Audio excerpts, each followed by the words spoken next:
How you doing? Was this, I'm sorry, do you have an overall statement?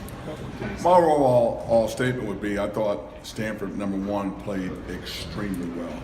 They're very athletic. They're long. They got a bunch of 6'8" guys.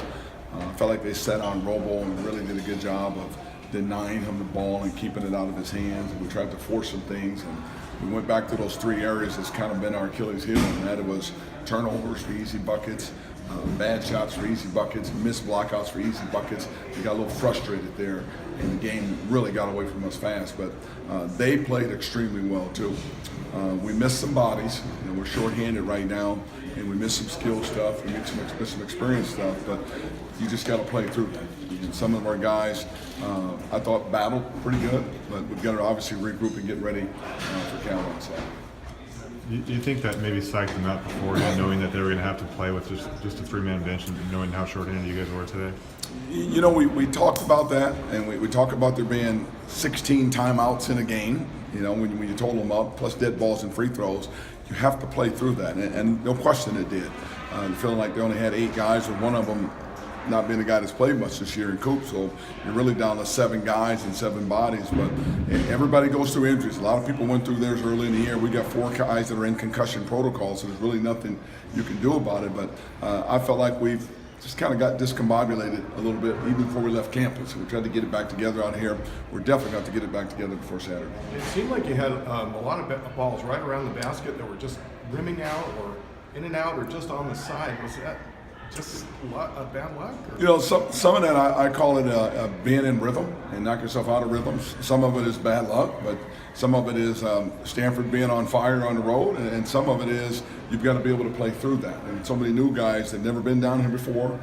Stanford's been, you can see now, there's been a tough environment for us to play in down here, and they certainly didn't help things matter because they played things any better because they played so well.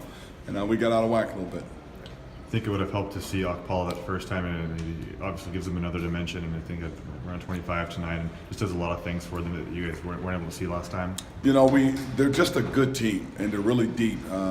They won 4 straight in a row here. They've played some really good basketball. Their stomach was down in the desert, but outside of that, they have been playing well, and they've got good size. And we let those athletes really get you out of whack offensively. You let them get to the glass and rebound. You let them get out and run. It just makes for long evenings for you because they're a really good team that way. What were they doing to kind of get open underneath the hoop, slip to the hoop? They seem to create a lot of open shots and a lot of open dunks, and a lot of them were contested, but then a lot were pretty. I didn't think we could guard them in man. We guard them with none of our zones. I just thought, again, they just completely dominated us on the offensive end of the floor. There was nothing we could do defensively to really get them out of rhythm. And again, whether we're psyched out going into the game, whether we're out of rhythm going into the game, you got to play harder than that. You got to compete better than that as well too. And I would expect that out of this team, particularly this late in the year. Thank you. And I know people kind of look at the historical context of this. I think 48 is the biggest margin of defeat. And what's kind of your comment on that? And do you think it's more of the fans that are looking at that? And do you take that hard at all, or does this one weigh heavier because of that? You can win by 2 to win by 40. It's just how did you play? How did you get there? I didn't think we played very well.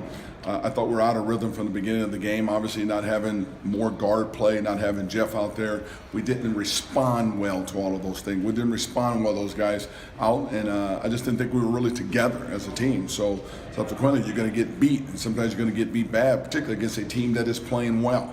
So the thing for us now is not get beat twice. It's really now about how we're going to bounce back from it, how we're going to play on Saturday. Do you expect any of those guys to be available Saturday, or are they long term? No, none of them will be available on Saturday.